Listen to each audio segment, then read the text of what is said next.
Thursday po sa inyong lahat. Nako, ako ay kilig na kilig dahil nagbabalik ng original heartthrob ng Net25 News and Current Affairs. Si Mr. Dimples Man, walang iba kundi si Ka Nelson. Ka Nelson, kamusta po ba ang Estados Unidos? Ay, mabuti naman. Prof, Yes, pumasok ako kasi alam ko, first day of school natin ngayon. Absent ka kahapon. Ayun nga, pasensya na ako yung medyo... Na-traffic ka ba?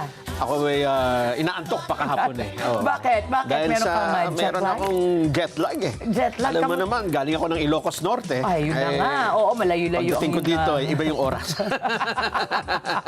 Ayan. Ka Nelson, may nagsabing parang hindi tayo tao ngayong araw na to. Hindi hayop, hindi tao? Hindi. Bakit? Kasi bagay tayo. Yan! Talaga naman, Wasakan Wednesday. Talaga naman, oo. Binagayan ko po ang look ni original professor, Talaga. ang heartthrob professor ng Net25 na si Ka Nelson. Maraming Ayan. salamat po at napaunlakan nyo ang aming imbitasyon na samahan nyo naman kami ngayon. Tama, kailangan natin talaga magtrabaho ngayon dahil unang-una, mahal na ang presyo ng mga bilihin. Pangalawa, ay matagal na akong walang pasok. Kailangan para sa ekonomiya na. Yes! Ayan, kaya magandang umaga nga po sa ating lahat ng tagapakinig sa ating Radyo Aguila Jess 62. Ayan, DCEC, Ayan. 1062 yan. At syempre lahat po na nanonood sa atin sa ating YouTube, Facebook, at lahat po ng ating online platforms. Magandang umaga po sa inyo. Lalo na po sa mga manggagawang katulad natin na araw-araw nagsusumikap para tayo ay makapag-uwi ng, kumbaga, ang tawag nila sa Amerika, Ka Nelson, bring home the bacon. Yeah. Oo. Diba? Pero alam mo, yung kasabihang bring home the bacon, bawal na ngayon yan. Bakit? Kasi ang mga airlines ay ipinagbabawal yung pagdadala ng anumang meat products. Ganun? Bakit ano bang karne yung gusto mo ipuslit? Supposedly. At Nakulong ka dahil sa kapirasong bacon. Diba? Kasi pinag-iingatan nila yung pagkalat ng yung mga Foot and mouth disease, ganyan. sa mga baboy. Oo, baboy po. Pero paano yung mga kababayan natin, di ba? Usually pag may balikbayan box, ayan, mga canned goods, mga spam. Pwede naman. Ay, mga dilata, yan basta process na. So, pero yung mga fresh products, yung fresh meat. Kaya pala walang vegetables. pasalubong ngayon sa akin si Ka Nelson galing ng Ilocos. Wala. Hindi nakalusot sa airline. Walang bring home the... Bagnet. Walang Wala. bagnet. Oo, Naku, bawal yan.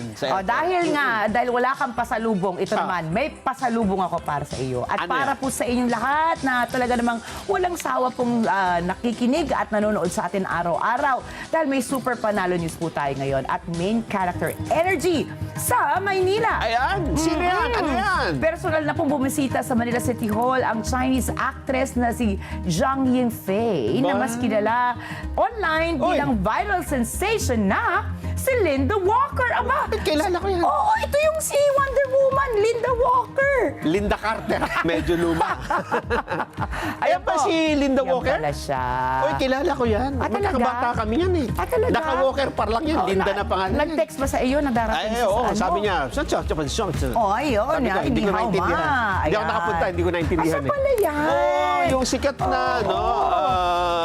viral na Sige, kaya mo yan. vertical movie. Oh, yun. Nakilala nga series. si Zhang sa hit digital series na The Heiress Who Won with Brains. Yes. Pero sa pagkakataong ito, hindi acting project ang dahilan ng kanyang pagbisita sa Pilipinas. Bakit daw? Siya ba talaga yan? O AI na yan? Hindi, Siya yan talaga. AI Kasi siya. mukha silang AI, ano? Sobrang ganda niya.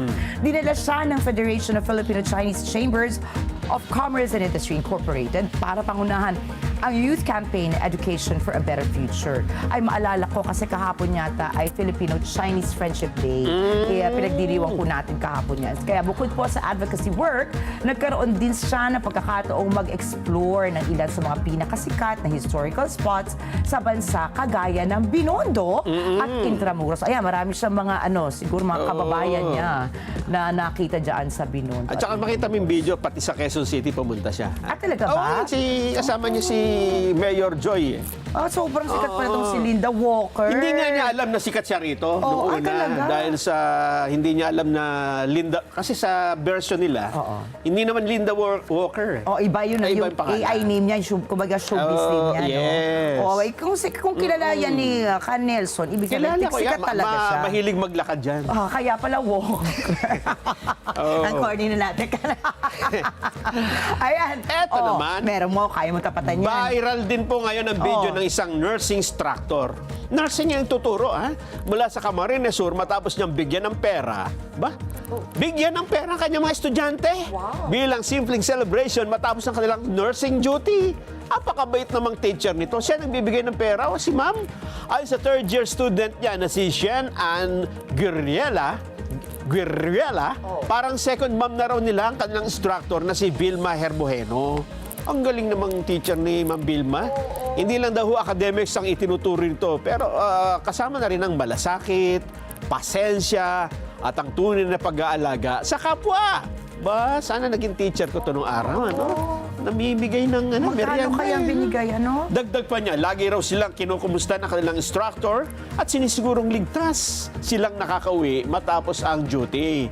Kaya naman para sa maraming netizen, isa itong paalala na may mga gurong nagmamalasakit at nagbibigay inspirasyon kahit wala na sa silid-aralan. Ibig sabihin nasa bahay na yung mga estudyante. Oo, di ba? Ayan galing. talaga yung tinatawag talaga nila passion talaga for your job, ano? Iba po yung commitment at dedikasyon ng ating mga guro. Kaya sana nga ka, Nelson, Yes. talaga namang mabigyan sila ng pagkakataon na magkaroon ng aumento sa sahod nila. Aha. Ayan, siya po ay isang nurse. Kasama po ang mga nurses po natin sa mga patuloy na humihiling ng aumento sa sahod. Kesa naman sa ibang bansa pa sila magtrabaho ka, Nelson. Ano? Kawawa rin tayo mga Pilipino at ang ating kabataan. Yes. Samantala, habang pinag-uusapan po natin ang mga taong nagbibigay inspirasyon, kilalanin naman natin ang isang Pilipinong artist na patuloy na pinabibilib, hindi lang ang Pilipinas, kundi maging ang Europa. Kung may mga artist na paintbrush po ang gamit, si Maestro Diosdado Lorenzo daw ay parang nakikipaglaban sa canvas. Laban. Aba ay muling binigyang pugay ang isa sa mga haligi ng sining sa Pilipinas sa pamamagitan ng isang personal na paggunita. Mula sa kanyang apo, mula Nueva Ecija hanggang Rome, Italy, kinilala si Lorenzo bilang isa sa mga pinaka-respetadong Filipino artists ng kanyang panahon. Nag-aral siya sa ilan sa mga pinakamahuhusay na art institutions sa Spain at Italy pa yan, ha? Naku, para ikaw ay makapag-aral nung panahon na yun, ibig sabihin talaga, super galing ka or super yaman ka. Ito yung mga gawa niya. Oo, dahil ayan yung kanyang mga naging parang... obra maestra. Pero nakapagdaos ng mga exhibition sa Europa at tumanggap ng pagkilala mula sa international art community. At pagbalik niya sa Pilipinas, naging bahagi siya ng kilalang 13 Moderns at nagturo rin sa mga susunod na henerasyon ng mga alagad ng sining. At hanggang ngayon, nananatiling buhay ang kanyang legasiya sa bawat obra na sumasalamin hindi lamang sa husay, kundi pati sa kanyang mga personal na pinagdaanan sa buhay. Ang kanyang mga unang obra ay ang The Nipa Hut, Where I Was Born, na ipininta noong 1940s. O ano kaya? Siguro 1914 yan. Hulaan natin. 194 ang nakalagay. Pero sa akin pakiwarin, 1914. At noong 1926 naman ang My Grandmother. Ilan po sa mga halimbawa na nagpapakita ng kanyang matalas na pagtugon sa istruktura at anyo ng sining. At Ito yung mula rito, Godmother. ayan siguro, Ayun. lola po niya, no? Oo, mula rito, ay sinilang na nga ang ilan sa kanyang mahalagang likha. Kagaya ng Maternita. O parang Italiano po yan, dahil nandun nga siya sa Italy nag-aral. Noong 1933, Campo de Fiori noong 1934 at Preghiera noong 1934 din, kabilang yan sa marami pang obra ang kanyang naibenta bilang isang batang pintor sa Italia noong 1930s. Nakaka-proud naman po talaga yan. At imagine, again, nagturo ulit siya, kaya it's a very noble profession po ang Yes. talagang pagiging isang guro Totoo yan. at educator. Katulad mo, di ba? Tulog ka! Kasi kung hindi natin tuturuan yung next generation, mga ngapa sila, magsisimula uli sila, no? Diba? Oo. Tama. At saka kaya nga nakakalungkot ka, Nelson, na ang dami po nga mga Pilipinong magagaling Oo. na walang ibang choice dahil walang trabaho dito o mababa ang pasahod. Sa ibang bansa sila nagtatrabaho. Totoo. Hindi maiwasan no? Oo, Dahil nandun ang sabi nga nila, greener pasture. O malay mo naman, sa SONA ni Pangulong Marcos, dahil pinaghahandaan na niya, di ba? Malay mo, meron siyang magandang sorpresa para sa ating mga guro. Surprise. Surprise! Ito naman, Mula sa sining na nagbibigay buhay sa canvas, isang artist naman sa Bulacan ang nagbigay ng bagong buhay sa mga bagay na madalas na nating itinatapon. Ano yan? Gusto mo na itapon, pero sa Oh. kanya hindi. Gawin nating Oh. art. Oh. Sa kanya, ang basura ay pwede pang maging obra maestra. Aba. Ibinahagi po ng artist na si Cherry D.B. Aguyaoy mula sa Santa Maria, Bulacan ang kanyang natatanging koleksyon ng artworks na gawa mula sa plastic waste at sa bubble wrap. Bilang paggunita sa World Environment Day, tinawag niyang May Flowers ang koleksyon. Mayroon itong 4 na makukulay na likhang sining na sumisimbolo sa kapayapaan, pag-asa at pagkakaisa sa gitna ng mga hamon sa kalikasan. Ayon kay Cherry, habang tinuturing ng marami na basura ang mga plastic matapos gamitin, nakikita niya naman ang potensyal nitong maging isang bagay na makabuluhan. Maasa rin siyang magsisilbing inspirasyon ng kanyang mga obra upang mas maraming tao ang makiisa sa usapin ng sustainability at environmental responsibility. Ang ganda naman po. Hindi mo akalain Hindi ko alam kung lumalabo lang talaga yung paningin ko. Pero mula po dito, sa nakikita po natin sa ating screens, hindi mo nga makikita plastic po yan eh. Oo. No? Talagang parang... Oo, parang yung mga oil, yes. yung mga old-fashioned po na talaga mga paintings, O ito ka, Nelson, sakto ang ating mga outfit ngayon. Ayan, ilabas nyo na rin po mga kababayan ang inyong mga sweater, Bakit? ang inyong mga jacket dahil nga official na po na talagang tag-ulan na para po sa status ng ating panahon ngayon. Patuloy na makararanas sa maayos at maaliwalas sa panahon ng buong bansa, bagamat Oy. patuloy pa rin nakakaapekto ang habagat o southwest monsoon sa kanlurang bahagi ng northern Luzon. Ayun yung maganda, hindi masyado mainit, hindi masyado na mga maulan. Ayon po sa pag-asa, magdudulot ito na maulap na kalangitan na may kalat-kalat na pag-ulan at pagkulog, pagkitlat. Ayan, kung saan galing, sa Sige. Ilocos Region, Yun. ayan, o sa Batanes, Aha. at maging sa Babuyan Islands. Ayan. Samantala po, bahagi maulap hanggang maulap na kalangitan na may paminsan-minsang pag-ulan at pagkulog, pagkitlat naman ang mararanasan sa Metro Manila at sa nalalabing bahagi ng ating bansa. Inaasahan naman na aabot sa 32.4 degrees Celsius ang pinakamataas na temperatura ngayong araw na posibleng maranasan bandang alas 3 ng hapon. Lulubog po ang araw mamayang 6:25 ng gabi. Ayan po, sa mga gusto nga magkaroon ng sunset viewing, na-delay po na 1 minuto, humaba ulit ang araw natin, Kahapon po kasi 6:24. Yes. Ngayon, 6:25, parang pahaba ng pahaba pa rin. Di ba na talaga yung climate change talaga nangyayari, no? Okay lang yung climate change. Oh. Ang problema ay yung peso change. Ano ba? Mayroon bang paggalaw ka, Nelson? Peso-dollar exchange. Batay po sa Bangko Sentral ng Pilipinas, kahapon, June 9, nagsara po ang piso kontra dolyar, halagang 61 pesos and 54 centavos. May paglakas ho ng 16 na sentimo kumpara sa naging palitan noong Lunes sa halagang 61.69. Narito naman ang palitan ng piso kumpara sa iba pang currency. US dollar 61.54, ang yen ay 38 centavos, euro 71 pesos 14 centavos, Hong Kong dollar 7.86, real 16.42. Ang source po natin ay ang Bangko Sentral ng Pilipinas. Ayan, at least may konting pagtaas, di ba? Samantala po, kahit kayo Wasakan Wednesday, ayan, marami pa rin po tayo mga isyong tatalakayin, kabilang na po ito. Ito na nga ang pinakamainit po nating balita nito mga nakalipas na araw. Kabilang po sa 3 pinakamalalakas na lindol sa Pilipinas sa loob ng 50 taon. Itong magnitude 7.8 na lindol sa Sarangani. Batay sa pinakahuling ulat ng Office of Civil Defense o OCD, 38 na ang nasawi at higit 500 ang sugatan. Sa ganitong panahon na hindi inaasahan ang lindol, ano bang dapat malaman at dapat gawin bago, habang at pagkatapos ng lindol? Pag-usapan po natin ito mamaya, kasama po si Dr. Ted Esguera, isang Expedition and Wilderness Emergency Medical Services physician. Ayan, kasi kahapon po ka, Nelson, kasama naman po natin yung tagapagsalita po ng OCD. So, at saka yung taga-FIVOC. So, tinanong din po natin kung ano ba yung mga talagang pwede natin gawin kapag tayo ay nakaranas ng isang lindol. Ayan. So, mamaya po, sana may demo, no? May demo po sa atin. Kung di man live, live ay may mamaya papakita po natin yan. Ikaw ba, Canelson, alam mo ang gagawin mo kapag Alam. halimbawa bigla nagkalindol? Oo. O ano? Tatakbo. Halimbawa, ikaw ay nasa gitna ng gusali. Pataas o sa pababa ka tatakbo? Tatakbo ako kung nasan ka. Ayun! Alam niyo na kung bakit siya po talaga ang tinagurian na heartthrob ng Next Yun ang 35 News sinasabi natin, Information. Si Mr. Dimples po yan. Yun, Samantala, mula po sa kontrobersyal na suspension na ipinataw ng Philippine College of Physicians hanggang sa mga isyong kinakaharap ng sektor ng kalusugan tulad ng PhilHealth funds, kakulangan sa ospital at mga kasong kaugnay ng Dengbaxia ay patuloy po nang naging sentro ng usapin. Walang iba si Dr. Tony Liachon. Napaka-controversial ngayon niya.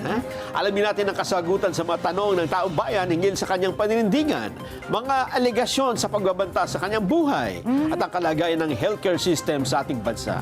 Makakausap po natin siya live ngayong umaga mismo ang Independent Health Reform Advocate, Dr. Tony Liachon.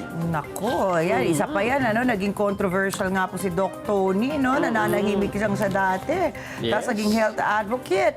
Ngayon naman, medyo mabigat po yung aligasyon niya. Na may Marami. mga politiko daw na gustong magpatahimik sa kanya. Nako So po. mamaya po, alamin po natin mula kay Doc Tony kung ano ba itong kanyang mga kinakaharap na problema. Because I heard him talk about it, but this is the most difficult time of his life daw po. Nako. So, ayan po, mamaya po, live po natin siya makakasama dito. Kaya kung kayo po ay may katanungan, mag-text lang naman po sa aming mga social media accounts. At last but not the least, para mag-break naman tayo mula sa mga sakuna, mga issue, Scandals.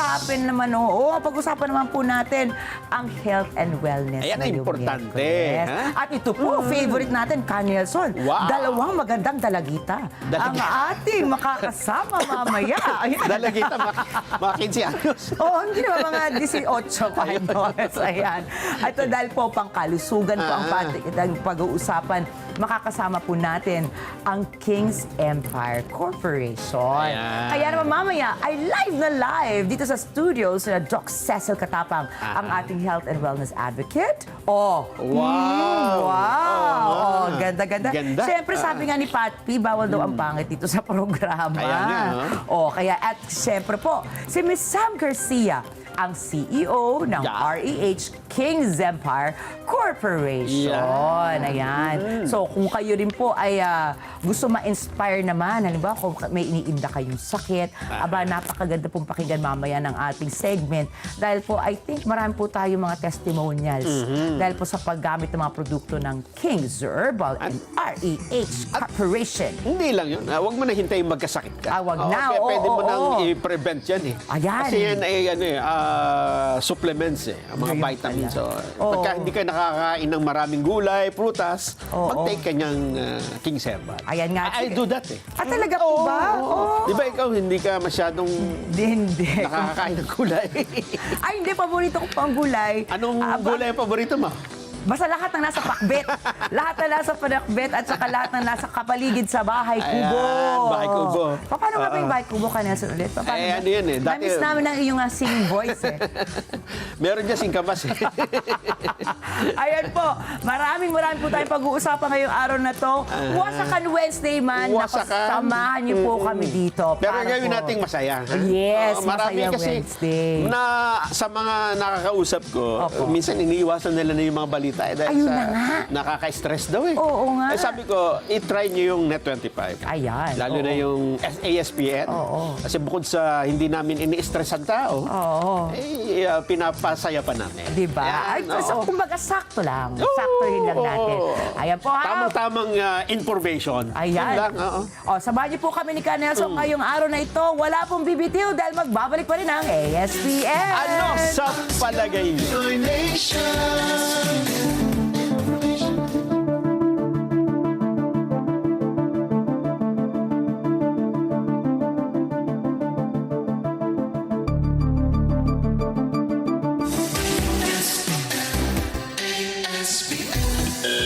Oras po natin, It's now 8:22 in the morning, and this time check is brought to you by Sense by Savulgar, the scent of royalty. It has 35% oil concentration of fragrance, long-lasting for men and women. Find your signature scent, discover the perfect fragrance for every mood and occasion. Sense by Savulgar, amoy mamahalin sa presyong mamahalin. At narito na nga po ang ating mga sinundang pangunahing news ngayong wasakang Wednesday, June 10, 2026. Hindi bababa sa 4 na po ang naitalang namatay na sa 7.8 magnitude na lindol sa Mindanao. Ayon sa ulat ng National Disaster Risk Reduction and Management Council, mahigit 400 at 50 na rin ang bilang ng mga nasaktan. May 4 naman na naitalang nawawala. Libo-libo pa rin ang hindi makabalik sa kanilang mga tahanan. Sa Sarangani, na pinakamalalang naapektuhan ng lindol, pahirapan pa rin po ang pagpasok ng maraming lugar. Sa ngayon ay napupuntahan lamang ang mga ito sa pamamagitan ng helicopter. Pinapabagal ng pangamba ng aftershocks ang mga rescue operations. At dahil sa pinsala sa mga infrastruktura katulad po ng mga kalsada at tulay, maraming komunidad ang posibleng hindi mapasok ng hindi bababa sa 1 linggo. Ayon sa National Disaster Risk Reduction and Management Council, 88,000 tao ang naaapektuhan ng lindol. Pinamunuan kahapon ni Pangulong Ferdinand Marcos Jr. ang isang situation briefing kasama ang ilang opisyal ng pamahalaan. Ayon po sa Presidential Communications Office, nagtungo sa Mindanao ang mga opisyal mula sa gabinete kasunod ng direktiba ng Pangulo para sa isang whole-of-government response. Nauna ng tiniyak na Malacanang na may sapat na pondo ang pamahalaan para rumisponde. Samantala, nagbabala si Philippine Institute of Volcanology and Seismology Director Teresito Bacolcol na posibleng makaranas ng lindol na may lakas na aabot ng magnitude 8.2 ang mga lugar sa kahabaan ng 6 na active trenches sa Pilipinas. Ito po ang Philippine Trench mula East Luzon hanggang Southeast Mindanao, East Luzon Trough, Manila Trench, Negros Trench, Sulu Trench at ang Cotabato Trench. Ayon kay Bacolcol, pinakamalakas pa rin ang lindol na naranasan ng Pilipinas sa lindol noong August 17, 1976 sa Mindanao din. Naitala ang lakas nito sa 8.1 magnitude. Naku, grabe po, aftershock 8.2, mas malakas pa. Ngayon lang po ako nakarinig ng ganyan, mas malakas pa yung aftershock kesa sa original na paglindol. Ano? Ano talaga yan? Kakaibang pagyanig ito, Ricky. Oo, tapos inaasahan pa nga po na marami pa ang hindi makakakuha ng tulong po. Pero nag-alok na rin po ang maraming pamahalaan ng ibang bansa ng tulong. Baka naman kung hindi na kayanin ng ating mga helicopter, malay mo, makatulong sila sa transportasyon. And imagine, di ba, Kanel, so napakarami pong Pilipino, 110 million ba tayo? At halos lahat ay nakatira malapit sa trench. Yung na nga pong binanggit ko, 6 na trenches yan. Halos buong Pilipinas na yan, ano? So ang tanong ngayon, kailan kaya tayo talaga magiging handa sa pagresponde dito? Alam naman natin, matagal naman nating alam na maraming isolated communities. Bakit parang may, sa tingin niyo po ba, sapat na ang paghahanda natin? Hindi mahirap kasi paghahandaan ng lindol eh. Oo. Pero yung mga preventive measures, ang ibig natin sabihin dito, yung bago pa man lumindol, may mga nakapreposition na sanang. Sana. Lalo na doon sa mga, alam mo naman kung nasaan Liblib. Alam mo naman Yung nasaan. trenches, Yung mga gagalaw eh. Opo. Na possible eh. Ay, ako, ang sa akin naman, di ba, parang halimbawa, kung dapat meron ng naka-ready, kumbaga, ang alam ko, ang DSWD po, meron po sila mga iba't ibang mga sangay, di ba? Yes, Mga meron. regional yan. Pero halimbawa, dahil nga katulad na nasabi nyo, hindi naman natin talaga magpe-predict. Even Kung Fevox kailan. po, hindi mape-predict kung kailan yan. Totoo. Dapat ay may naka-ready na po na mga tulong para sa kanila. Na-pinpoint mo na. Oo, ayan. Kung Dahil hindi saan. mo naman talaga masasabi. Totoo. Samantala po ka, Nelson. Eto naman, nagbahayag po ng pangamba ang ilang senador na kabilang sa bagong mayorya tungkol sa potensyal na banta sa Senado. Dahil dito ay pinag-utos po ni Senate President Pro Tempore Sherwin Gatchalian na mag-work from home muna ang mga empleyado habang nagsasagawa ng security check sa Senado. Ayon kay Gatchalian, ipinarating ito sa kanila ni NBI Director Melvin Matibag. Sa isang mensahe sa mga reporter, isinilarawan ni Senador Vicente Soto III na clear and present danger ang sinasabing banta at kailangan itong bigyan ng seryosong konsiderasyon. Sinabi naman si Senador Panfilo Lacson na hindi malinaw at hilaw pa ang impormasyong natanggap niya. Tinukoy ni Lacson na umabot na sa antas ng batalyon at regional ang pagkadismaya sa loob ng militar. Nilinaw ni Lacson na makikita sa kasaysayan na hindi naman nagtatagumpay ang mga tangkang kudeta kapag wala itong suporta ng taong bayan. Pero nagbabala siya na maaaring samantalahin ng mga destabilizer ang sitwasyon. Base sa memorandum na inilabas ni Gatchalian, ipapatupad po ang work from home setup mula ngayong araw, June 10 hanggang bukas, June 11. Kontra po ito sa naunang anunsyo ni Senador Alan Peter Cayetano na mula alas 8 ng umaga hanggang alas 5 ng hapon ang work schedule ng mga empleyado ng Senado hanggang bukas. Kontra-kontra na silang dalawa. Ayun na nga, dalawa po ang SP natin. Ako po, patuloy po ang agawan sa pamuno ng liderato sa pagitan ni Cayetano at Gatchalian Black. Pero ayon sa ilang political analyst, posibleng matapos na ito dahil isa pang senador ang umano ay papaning na rin ho sa kampo ni Gatchalian para mabubuo na ang mayoryang naayon sa konstitusyon na dapat ay 13 senador. Si Senador Joel Villanueva daw po ang isa sa nakikitang posibleng tatawid sa Gatchalian Black. Nako. At tulad ni Senador Francis Chis Escudero na nauna ng lumipat ng panig, iniimbestigahan din ng Office of the Ombudsman si Villanueva. Samantala, nilathala na ang inamyendahang panuntunan o rules para sa impeachment case. Idinisenyo ang bagong panuntunan para isantabi ang otomatikong pag-upo ng Senate President bilang presiding officer.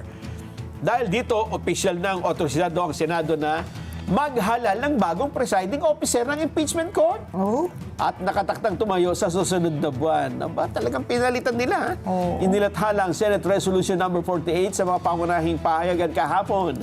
Inaamyendahan nito ang Rule 2 ng Rules of Procedures on Impeachment Trials. Matapos ang 15 araw ay maaari nang ipatupad ang ng Gatchalian Black ang panibagong panuntunan. Nako na. Nako Ayan. po. Noon, habang kayo po ay nasa Ilocos, Nelson, talagang dito talaga pinagdedebatehan kahit po ng ating mga abogado kung sino ba talaga ang karapat-dapat na maupo na Senate President. Nagkagawa na yun, ah. Oo, di ba pero mukhang lumilinaw na kailangan talaga ng 13 boto. Oo. Kaya pinapalipat nila yung isa para po maging ba- legit. Kayo po ba ay merong, kumbaga, clue kung sino po yung sa tingin Ililipat? nyo ay tatawid? Eh mukhang yun nga, ang nangyayari ngayon, kung sino yung may kaso, Yun na. na ayaw maipit sa kaso. Aray ko po. Ayan na. Yun ang susi. Pero ang katanungan dito naman, Ricky, Opo. dahil ba lumipat na, halimbawa, si Senador Chis Escudero, lumipat dun sa block ni Gatchalian. Oo. Ibig bang sabihin ay titigil ng ombudsman sa pag-imbestiga dun sa kasong isinasampa sa kanya? Nako. Di ba? Ganun bang ibig sabihin nun? Halimbawa, lumipat nga si Senador Villanueva. Ibig sabihin, clear na siya sa kaso? Yan na ba ang panuntunan ngayon ng pagkakaso ng ombudsman? Yung ikaw ay nakalipat dun sa partidong kakampi ninyo?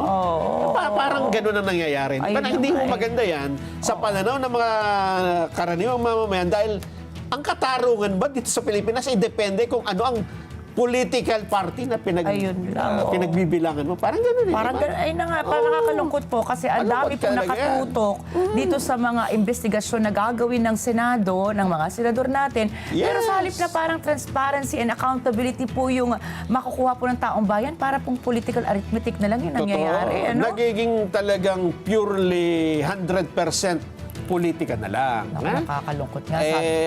Ang tanong pang isa, bakit ganun? Bakit gusto nilang agawin ng kontrol sa Senado? Bakit? Bakit nga, Nelson?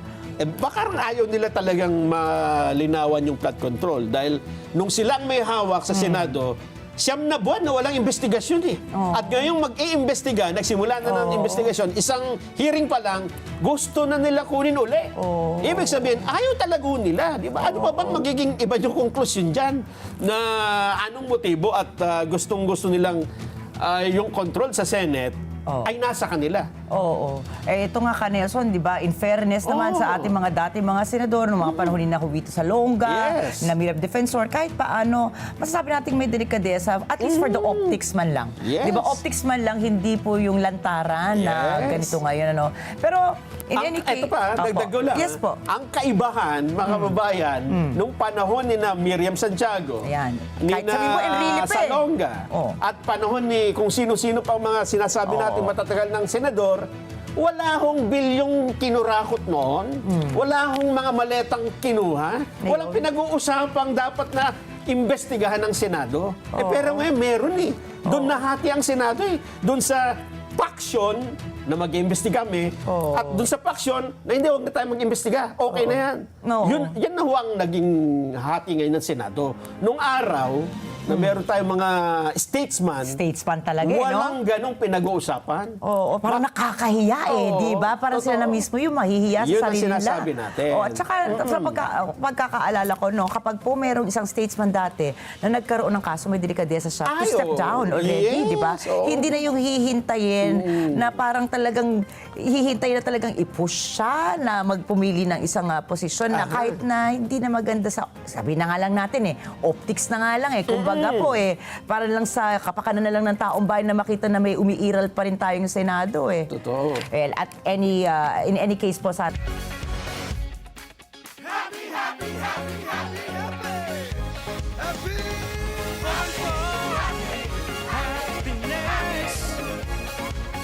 Playtime Entertainment. Born for happiness. tayo, mga ordinary mamamayan, na wala humpay pong pumapasok sa ating mga opisina, mga trabaho, mga pabrika. Tayo pumapasa Diba? dyan. Tayo pumapasa. At buwis po natin Correct. ang talagang nawala sa atin. Ay, nako. Okay. Samantala po, okay, nako, medyo umiinit na po ang aming ulo ni Professor Nelson Wala ngayon. bang pampalamig dyan? Oo. Ito po, para lumamig po konti ang ating mga ulo ngayon. Saglit lang naman po. Huwag niyo kami mamimiss masyado dahil mamaya po ay makakausap natin si Dr. Ted Esguera, Expedition and Wilderness Emergency Medical Services Physician, upang puntalakayin natin. Ito na yung tanong ko kay Ka Nelson. Yan. Ikaw ba ay tatakbo pataas, pababa? O wag ka lang tatakbo palabas ng bintana. Ayun ang kinakatakot ng ayun yung ibang nalilito na, no? At saka, di ba, meron din sinasabi na duck cover and hold, di ba? Ayan, Pero hindi naman sinabi na gaano katagal yung duck cover and hold at anong gagawin mo after. Ayan po, napakaraming importante tayong impormasyon na kailangan matutunan po mamaya. Kaya wala pong BBTO dahil magbabalik pa rin po ang ASPN. Ano sa palagay nyo? Information and education, Ang oras po natin, it's now 8:37 in the morning, and this time check is brought to you by Flash Express. Say I do to Express Deliveries. Mga ka-Flash, June is known as wedding season, a time for saying I do to new beginnings. Just like finding the right partner, choosing the right delivery partner can make all the difference. With nationwide delivery coverage and convenient payment, Flash Express helps make every shipment easier and hassle-free. Download the app for free and say I do to a more convenient delivery experience with Flash Express today. Oras pa rin po natin, it's still 8:38 in the morning at katulad po ng ating pinangako, makakasama po natin ngayong umagang ito si Dr. Ted Esguera, ang ating kaibigang Expedition and Wilderness Emergency Medical Services Physician. Magandang umaga po, Doc. Hi, magandang umaga, Ricky. And of course, Nelson. Hello, ayan, kamusta po, Doc? Kayo po ba ay nagulat kasama po ng sambayan ng Pilipino at hindi lang ng Pilipinas, ng buong mundo po dahil talagang na-headlines po tayo dito po sa lakas ng impact ng pagyanig po dyan sa Mindanao? Opo, kasi una, kahit alam natin na ang Pilipinas ay talagang dinadalaw ng lindol, kasi para lang sa alam ng lahat, nagkaroon po tayo ng isla dahil sa tectonic movements at saka sa volcanic activities. At kung walang lindol at volcanic eruption, baka wala tayong mga islands, no? Siyempre, except sa Palawan, Opo. which is part of the peninsular formation. No? So yung ano na yan, yung nangyari sa Southern Mindanao area, lalo na doon sa eastern area, no, sa Jansan, home island ko po ang Mindanao. Hindi na po siya bago kasi siyempre meron talaga tayong active fault. Yung Cotabato Trench at saka may nangyari ng doon din yung nagkaroon tayo ng tsunami sa Morogoro, I think 1976 yata or 1970s pa ganon. At may cycle siya katulad ng other faults and trenches.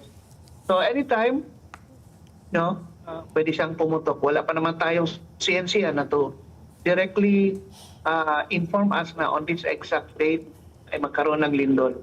At yun, ang isang magandang ano lang din, karamihang tao ay nasa labas kasi going to work. Yung iba naman, sa mga establishments, lalo na sa eskwelahan, ay nagpa-plug ceremony. Apo. Kaya hindi natin masabi maraming taong na-disgrasya sa pamamagitan ng structural collapse. Alam mo, Ricky, Opo. yung lindol, hindi po siya nakakasugat at nakakamatay. Ang nakakasugat at nakakamatay ay yung tinatawag nating hazards following the earthquake. Opo. Isa doon po yung structural collapse. Yun. Kung pansinin niyo po yung Jensen, paano nagbagsakan yung mga building. Opo. So isa po yung isa sa mga primary hazard. At tapos may nagsabi naman sa akin, mga tropa kong rescuers, sa Davao naman, na inabot din, no? Ganun talaga siya kalakas, nagkaroon ng sunog. Ang tawag po doon ay fire following or fire after the earthquake. No? Aha. At syempre may mga landslide, may nag-forward din sa akin mga volunteer teams, saka PFP personnel, Bureau of Fire Protection, sila po yung halos first on the ground, yung mga local responders. Yung landslide area. So landslide, tapos yung mga nabitak, naglubugan na may mga tubig lumalabas, ang tawag po doon liquefaction. Oo. At yung ground descents, no? Yung pagkasira ng lupa. Meron ding part ng, merong isang pool of water na sumayaw, Oo. nag-awas yung tubig. Ay, ang oo, tawag po doon, nakita ko siege yun. o sa lake yun. Oo. Siege ang tawag po. So yan po yung mga hazards na kasunod ng lindol. Oo. Ang magandang, ang nakita ko isang magandang way, no, na hindi gaanong sikat sa earthquake survival maneuver ay yung tripod position. Tingnan niyo ako ita tripod Apo. position ko, yung ginawa ng mga bata. Aha. Siyempre nasa labas niya, hindi sila maka-drop cover noon. Yes. So dahil sa labas sila, ang pag-uga ng lupa, ang ginawa nila ay nag-tripod sila. Ganito po yung tripod position. No? Para pag sumayaw ang lupa, stable ka. Aha. 3 points ang nag-ground. 1, 2, 3. Dagdagan ko yung kamay ko at sumasayaw. Ayun. May mga gumagawa pong ganon Oo. at they made themselves stable. Kasi sa lakas ng lindol, paglampas ng 7 po, talagang tutumbahin ka. May isa din akong na-post sa wall ko. Kinuha niya anak niya, tumakbo sila sa labas. Pero dahil sa lakas, pinalog siya doon sa wall. Yes. Hindi ka talaga papatayuin ng 7. 7.8, ano? Oo. Eh, it's siguro ang comfortable question po, Doc, no? Because you were talking about the hazards and the structures. It's nga po ang pinakamalaking hazard po ay ang mga istruktura. Eh, ang comfortable question ko po ngayon is, what if po bukas tumama ang ganitong lindol dito sa Metro Manila na alam naman po natin, milyon-milyon ang nakatira di hamak kumpara po dyan sa Sarangani at sa Mindanao. I think in the Greater Manila area alone, there's 22 million residents, ano? How big would the impact and the damage be in your assessment, sir? Meron po kasing ginawa yung ating mga pamahalaan, yung PBOLCS, kasama MMDA, tinulo na, syempre yung Office of Civil Defense natin, tinulungan ng JICA, no? May ibang ahensya pa yung slowly they are coming in. They made a study. Merong mga tinawag silang parang projection, no? Kung ilan ang taong masusugatan, ilang struktura. They even mentioned 35,000 daw. I think it's 2004 statistics. Tapos yung mga struktura, depende sa taas, no? Hindi ko makuha yung deep dive nung, but JICA was able to produce the statistics. Pero hindi po natin siya masabi ngayon sa Manila kasi 2026 na po tayo. So kakaiba na po yung anyo ng Manila at yung density ng tao. You have to note the first 4 factors, no, on the sudden, on the acute impact of the lindol. Kung pag-uusapan ng structural collapse, Ricky, Opo. una, yung building na kung nandoon ka, malakas pa siya. Katulad ng simbahan ng Iglesia ni Cristo, if I may mention the Iglesia ni Cristo, kasi marami na pong testimony na yung Iglesia ni Cristo structure ay nakatayo talaga. Oo. So, I might Nag-viral mention po because yan there eh. is- Oo, nag-viral yan kahit sa international news, ano? Sabi nga nila, tignan nyo yung simbahan sa likod, ano? Isa na lang yung nag-iisang nakatayo. Lahat po nagumuho. Oo. So, they were mentioning about divine intervention, but I'll mention it in the realm of science. So, I think the INC leadership is very serious on structural integrity, no? Pag nagpagawa sila, talagang what is the ideal thing? So it comes up with some sort of a principle in looking at beyond the building code, no? So, nasaan ka nung time na lumindol? Okay? So kung nasa struktura ka na matibay versus hindi matibay, nasa struktura ka na mataas versus hindi mataas. Siyempre, pag mataas ka, pag nasa ibabaw ka, sumayaw. Okay, pangalawa, depende gaano kalakas at kababaw. Malakas nga ang lindol, pero sobrang lalim naman. Sabihin natin 100 kilometers, di medyo yung pag-uuga kakaiba kesa sa 10 kilometers. Okay? Pangatlo, ano yung mga density ng building na nasa loob ka? For example, yung nangyari sa Angeles, hindi naman sa lindol. Pero dahil sa density, maraming tao, Opo. pumagtak siya. Wala pang ang lindol. Eh kung yung building mo, fully occupied, sabihin natin merong 1,000 kayo. For example, you are a 60 to 70 kilogram person, tapos lagyan ko kayo ng mga 500 to 1,000 dyan. Iiba yung ano ng building. So, density. Opo. Tapos, pang-apat, ano yung mga tinatawag nating peripheral considerations yung hazard? For example, nasa labas ako, ang aking intindihin lang, pag matumba yung poste or may wire, nasa loob ako, tutumba yung mga structure. Hindi nga natumba yung building, yung mga cabinet, nahulog yung ceiling fan, chandelier, mga ganun. So ito yung mga peripherals, no? So ito yung core na unang titingnan natin sa INSOT. Kasi tandaan natin ang lindol, depende sa katulad ako kasi naka-experience, ang dami ko na na-experience yung mga post-earthquake event. No? Pinaka-worst sa akin was Haiti 2010 kasi nag-involve talaga doon yung secondary hazard, Ricky, yung mga tao na nagbarilan talaga. Oo, saan Pero po that yan? time, Noong I pumanig. 2010? Sa anong lindol po? Sa Haiti po. Saan po? Haiti po yun. Nandun po kayo. Oo. Yes po. Opo. So isang island po yan, dalawang nation. Haiti sa Dominican Republic. Sa Opo. Dominican Republic of Pinas, so tawid kami sa border. Sa border pa lang, para na ang pakiramdam ko, parang natakot ako kasi ang mga tao sa Haiti, they want to cross across the border. Opo. Yung mga sundalo sa Dominican Republic, yung weapon nila nakaangat na eh. Yung iba gustong palabas, kami naman, kasi humanitarian worker, papasok kami. Kaya halos wala pa. Sabi niya, what will you do? Kasi kasama ko mga kano. Sabi nila, humanitarian work, meron kaming contact doon, may pagkain, ganito, ganyan. So, hindi na nga inano, tinignan lang yung passport, tapos may papel, tapos lutsot lang kami. Tapos nag-abot lang yun, may abot-abot lang konti doon sa ano. Tapos yun, then nakita ko po na yung isang kasama ko nakabaril po talaga siya ng isang umakyat sa truck namin. So yun po yung parang pangit na experience ko kasi talagang patay po yung tao kasi marami po kami goods, may food kami. Talagang i-axe siya eh. Talagang titirahin talaga kami. Itong sa kabila, napalo naman ng blood zone, napalo siya ng isang local. Tama kaming itong locals doon sa ibabaw ng lorry. And you know what, that moment, Ricky? Yes, sir. 2010, what I was thinking of Manila. I don't like to create an alarm, but it can happen. So, sa Manila, tingnan ko yung template sa Manila. Mas maraming tao ngayon. Mas dikit-dikit yung building. Pangalawa, napaka-heterogeneous na ng ating lugar. Iba-iba na ugali ng tao. Okay? So, hindi mo makontrol. If it happens even in the US, yung Typhoon Katrina na nagbarilan, mas the more, kasi maraming loose firearms. Actually, I don't like to discuss on this, pero nabanggit din ng isang malaking tao sa polis na ang daming loose firearms.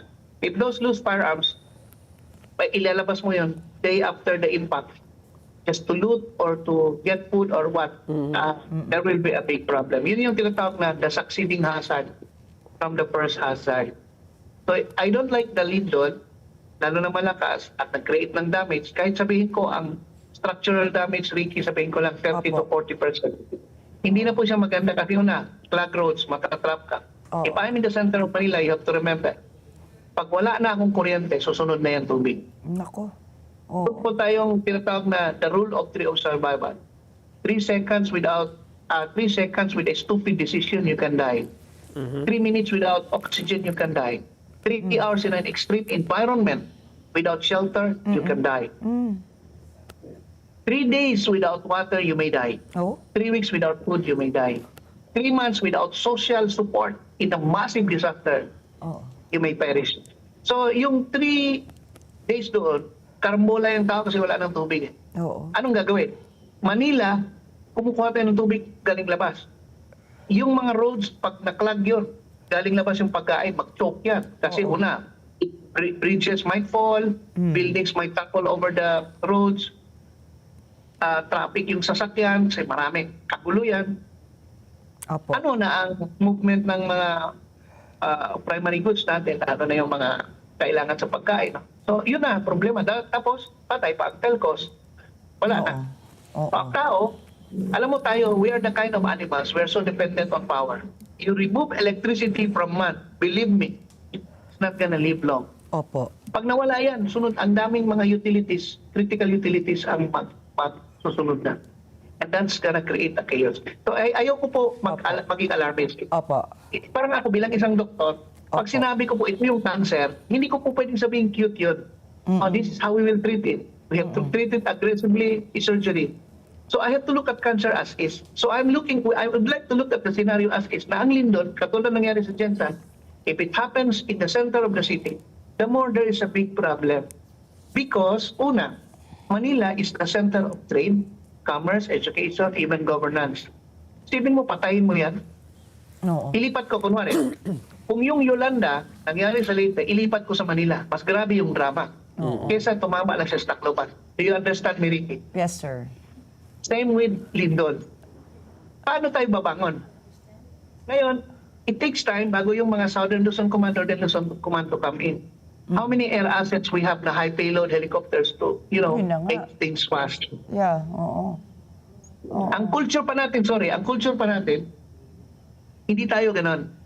I will not say, marami magre-react sa akin, but I will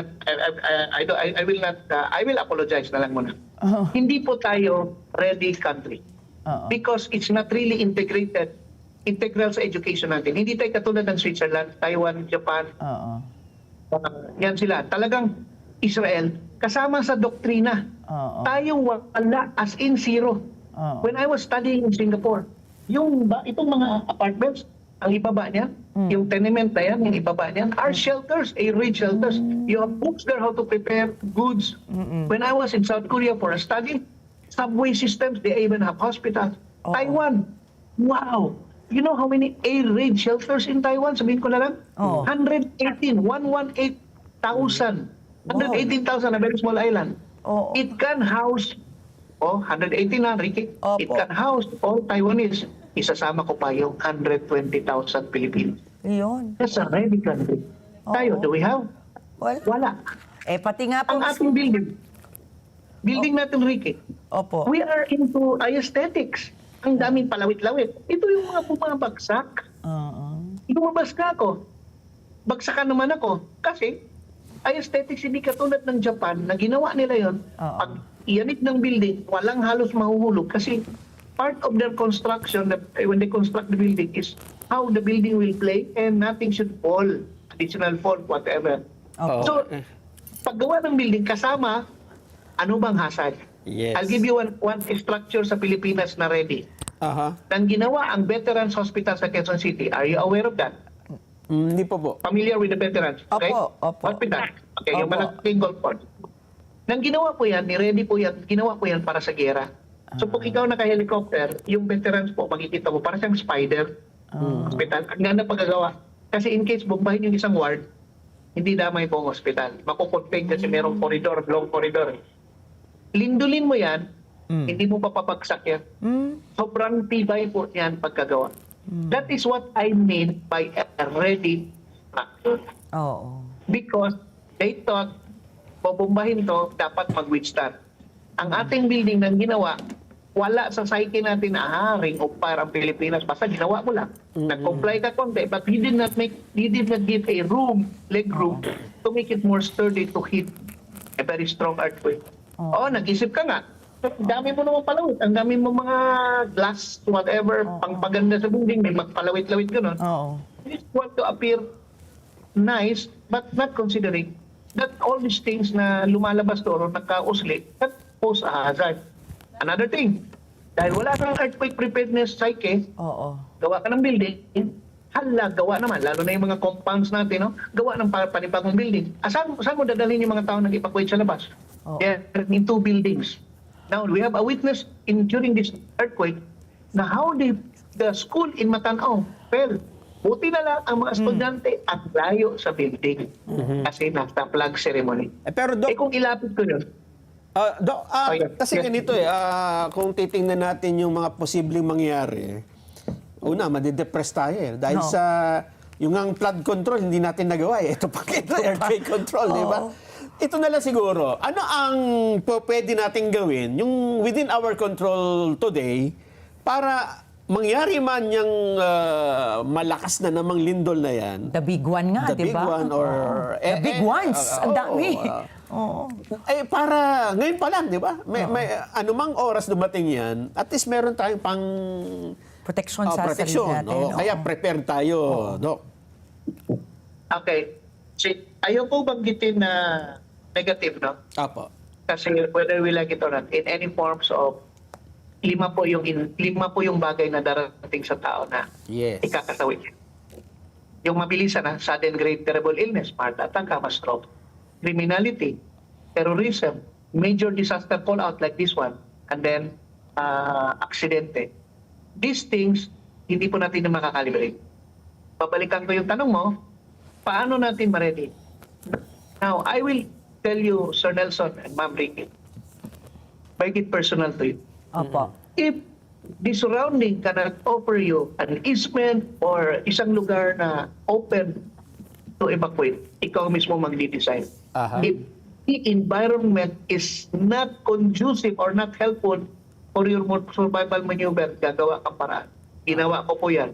Number 1, ang sasakyan ko po, merong go bag na. Other than go bag sa office, Meron sa may sasakyan. dress code, ang aking sapatos, kahit sabihin natin kailangan formal, naghanap akong sapatos na yung kanyang sole, kahit formal tingnan, grabe mag-grip sa semento para pag in case I need to run, makapit. Pwede, apo. Every day, meron akong tinatawag na EDC, everyday carry. I carry it every day. Something happens, I have it with me. Ano po laman niya, Pagpasok- sir? Meron akong tinatawag na Lucky 9. May laman siya na anything na to protect me from nagsimula sa COVID infection. So yung tinatawag kong infectious kit, may mga mask, N95, alcohol. Tapos pangalawa, water. Pangatlo, meron po akong tinatawag na signaling kit. Yung signaling kit ko, yung paggawa ng apoy, may headlamp, ang ilaw, extra pack charger para sa cellphone, may pentel pen in case mag-mark ako sa building kung saan ako pumunta, at saka extra battery, saka maliit po na radio, yung AM/FM na binuwipe, binawood. Radio, apo. So, yun ang tawag doon, signaling kit. Pang-apat, first aid kit, medicine kit. Yung first aid ko, yan kasi pato sa loob. Tapos yung medicine kit, halimbawa, kung ikaw ay meron kang, kunwari, meron kang maintenance, kasama na doon. Ako naman, mga paracetamol, sipon, ubo, allergy. Meron lang akong backup. Tapos pang-5, pagkain. Yung pagkain ko po, may nabili po ako, parang it's like an energy bar. Aha. Salit lang. Tapos meron akong plastic bottle na raw honey. Raw honey, hindi namamatay. Pwede kong gamitin na pang first aid sa sugat. Pwede ko rin siyang kainin kasi high vitamins and mineral. Ayan. Pang-anim po, meron pa akong lubid. Aha. May lubid. No? Tapos duct tape. Ang duct tape talagang, inano ko yun, inikot ko dun sa bottled water para hindi po ako masita sa airport.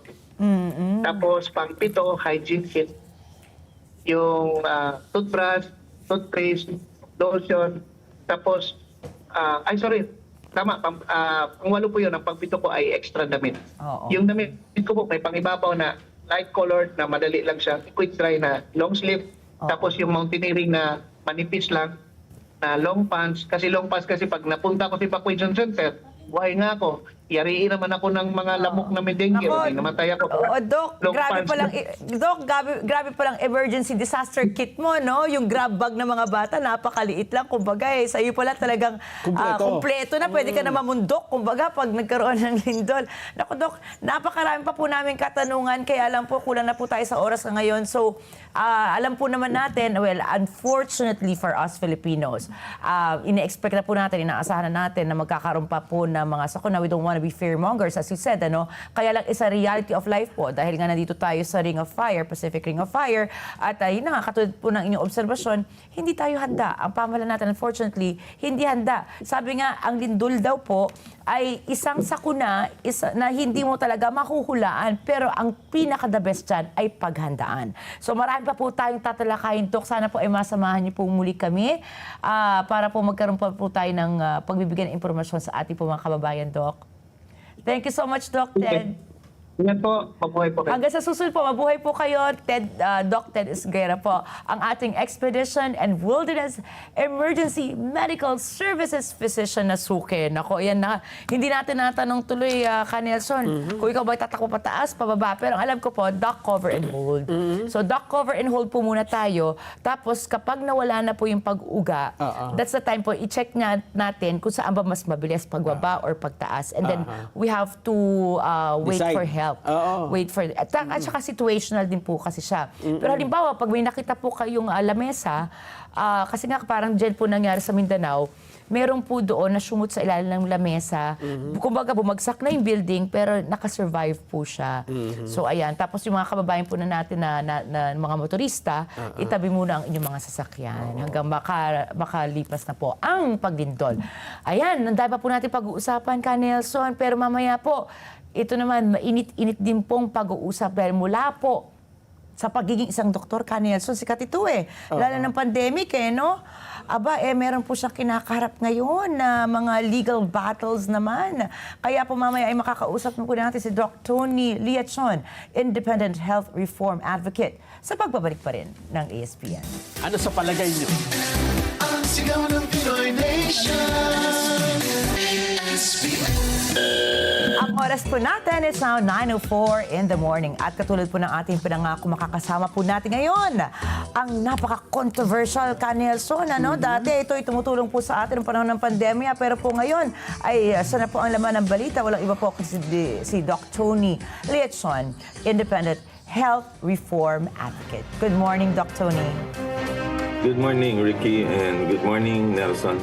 Good morning po. Good morning, Doc. Nako, Doc, from before, ay dati po, nag-check po ako, siguro hindi po alam ng marami, no? Na dati po kayong Pangulo actually ng PCP. At ngayon po, kayo po ay sinuspinde ng mismong organisasyon na dati niyo pong pinagsilbihan. Paano po ba nangyari ito? Baka kayo na po ang magkwento.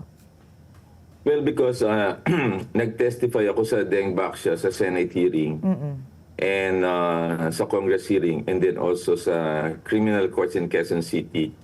And apparently, the ones involved in the alleged deaths of Deng Baksha victims were physicians, and one physician from the Philippine College of Physicians. So, those are statements coming from the Senate Blue Ribbon Committee and Congress. Sa Blue Ribbon, I was invited by Senator Richard Gordon. And the ones I used in the testimonies in the Quezon City Regional Trial Court, which is for a criminal case because of reckless imprudence leading to homicide. And sa Sandigan Bayan, they have cases. But at the PCP, Congressman Garin, and then the PCP member, Kenneth Hartigango, and other DOH officials filed ethics complaint saying that this is defamation. Pero ang process ko naman, or ang defense ko, sa Hippocratic Oath, patients first do no harm. Yeah. Now, if the physicians are the ones involved in hurting the patients, then who would protect the public? So I'm doing this in the interest. But unfortunately, the ethics committee and the board decided with lack of due process. Kasi when they issued that, hindi man lang sila nagpatawag ng face-to-face meeting. Number one. Number two, nilabas nila sa media yung 26-page report sa media. May appeal pa ako hanggang Monday, June 15. So naging na-prejudge kami ng tao, na suspended ka. So I was not able to defend myself in this particular issue. Okay. So yun po yun. That's why I'm trying all the options right now, even legally, to stop that. So my motion for reconsideration due on Monday, and hopefully they will revert that. And then I'll take the big step kung after not reconsidering this, kasi walang due process walang hearing, tapos kinalat nila mismo yung ng PCP, which dapat internal. Meron kasing watermark lagay, confidentiality and do not spread. Yes. But the PCP mismo, together with the Board of Ethics, kasi ang nakalagay sa press statement signed by Dr. Nicodemus, Dr. Biruar, and Kenneth Hartigango. Pero hindi nilagay si Congressman Garin. And this is about Deng Baksha. And my theory is that they are trying to silence me so that I will not be able to defend the Deng Baksha kids. So yung disciplinary decision issued by the PCP should not distract us from the central issue. The 10-year Deng Baksha cases are finally moving forward in the courts after so many delay. And then nag-file sila na dapat hindi daw matuloy, na-deny ng court, and there will be hearing in the next 2 months. And I think their strategy is to gag me so that I will not speak in defense of the victims. Doc, siguro, sorry, linawin lang po natin, So, ito pong pag-file ng ethics complaint against you, the basis of this po, is still the Deng Baksha? Sa paglilinaw lang po? Yes, Because of the Deng Deng Baksha. But Doc, the Deng Baksha case is almost 10 years old na, isang dekada na halos. Bakit ngayon lang po ito inilabas? May continuous hearing. But because of the power and influence of a lawmaker involved and former Secretary of Health, nabibinbin na ng bibinbin. And you know how ang judicial process in the Philippines is painfully slow, particularly for the underprivileged. Wala na nag-testify. Ang tumayo lang si Dr. Tony Liachon in the interest of the victims. And that's the reason why, if you are out of the way, then baka ma-dismiss ang case. Kawawa naman mga batang ito from the Senate Blue Ribbon, Congress. Kaya kailangan manindigan po ako dito. And because of my defense against my colleagues, my duty first is to the patient based on the Hippocratic Oath, rather than the doctors who are actually involved in this alleged killing of the victims, Ang court to ang magdi-decide niyan. So, for almost a decade, Ricky, Nelson, the families who lost their lives have carried the burden of grief while waiting for the days in court. And they deserve answers naman and justice. So, the truth must be established through evidence and due process, not through the attack on the witnesses or attempts to discredit who continue to speak out like me. Yun ang centrality of the issue here. Yun po yun. Doc, ito bang suspension ninyo, itong 6-month suspension, ano ang implication nito sa inyo bilang practicing physician? This has no impact kasi meron akong Professional Regulation Commission ID. I can still practice in the hospital. Okay. But ang problema nito, reputational damage, being a former president of the Philippine College of Physicians. So, ang unfortunate, nakakatampo, hindi ka man lang tinawagan at sabi mag-meeting tayo. In fact, last month, nag-convention kami with all the past presidents and the board of directors. Mano ba nang nag-special meeting and iron it out? Kung alam ko doon, I could have accepted it.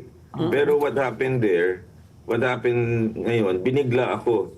And the series of events, I think, I said na politics and cabinet members ang involved. You know why? Because I filed the case against Secretary Recto, cabinet officials, Frederick Go, Ted Herbosa, the PhilHealth, Amena Pangadaman, last May 25 for plunder and technical malversation. Different from the dismiss sa ombudsman kasi ito, 6 ang hinabla ko. And then, Congressman Garin said in a video that I killed a patient while not seeing it. So I filed a Thursday on. I filed a cyber libel in Quezon City. And after I filed a libel case in Quezon City, doon lumabas itong report. 1 year na itong case na to. The coincidence, very telling na nangyari. And without informing me. And then, paano makakalabas in a clandestine, orchestrated attack against me? Nagulat nga ako nung lumabas yan. And then nasa press statement na ng mga radyo, June 5. So I only received the letter May 31 pero antedated na May 20. So very suspicious kasi ang tagal lang to 1 year and suddenly nilalabas nila without the benefit of a meeting. Alam mo, during the time when I was president, Ricky Nelson, meron nang ganito Before, merong isang kulig kami na nangyari ito na criminal, malversation ng 1 million funds. Dumating sa point na nag-hearing kasama ang parents and then Council of Elders. And then, nung hindi namin na-decide, another case, PhilHealth naman violation, dinivide namin ng house doon sa convention, business meeting. 12,000 of us, voted on it. Pero hindi kumalat sa publiko. Ito, kumalat sa publiko, destroying the reputation of a physician, particularly me, na ang daming advokasya, and then hindi na consider the bigger picture. Sa Code of Ethics kasi, pag first offense, admonition or reprimand, I was given 6 months. 6 months. Suspension. The reputation to, suspension of my fellowship. But, nakaka-practice pa naman. Pero ang masakit nun, the mental anguish to the family, to the reputation, people asking you whether you can practice or not. Yes. So, the due process, wala dun So, yun ang nakakasakit. And Yusek Kenneth Hartigan Go, na PCP member, siya naging visual spokesperson na nag-file kunwari sa PCP. This is not accurate. Actually, Dr. Go, siya yung number 2, pero ang main proponent nung paghahabla sa akin sa PCP ay si Congressman Deputy Speaker Garin and other officials. So, politics involved. And then yesterday, to an intermediary, kinausap yung lawyer ko, ang sabi nung pangalan ay Ken, pag hindi titigil si Dr. Liachon at tanggapin na lang niya yung 6 months, may mangyayari sa kanya. Family, life, at saka yung PRC card niya. So, doon pa lang alam mo na orchestrated yung attack kasi may threats na to your life. Oo. May threat to your life, to your family, and your PRC card. Kasi if I will not be able to settle this ethics complaint against me sa PCP, they will use it naman sa PRC na to remove my license. So, I cannot testify right now sa Deng Baksya. May case ako sa Supreme Court, pinaglaban ko. Remember yung December 5 na unconstitutional transfer, yung ombudsman case kina Recto, kina Herbosa. And then sa Supreme Court, meron din ako for the zero subsidy. So, mawawalan ka ngayon ng reputation. So, I think it is an orchestrated attack. I'm not saying this cabinet officials or lawmaker involved. I can only just think, and as a doctor, I can connect the dots. This is an orchestrated attack coercing the Philippine College of Physicians, using that as a platform to discredit and besmirch me. And I will not take this sitting down. I will fight for my reputation, for my family, and for the advocacies, particularly for the Dengbaksya victims. Ano na po bang status ng kaso, yung sa Dengbaksya? Medyo matagal-tagal na po eh. May nakikita na po ba tayong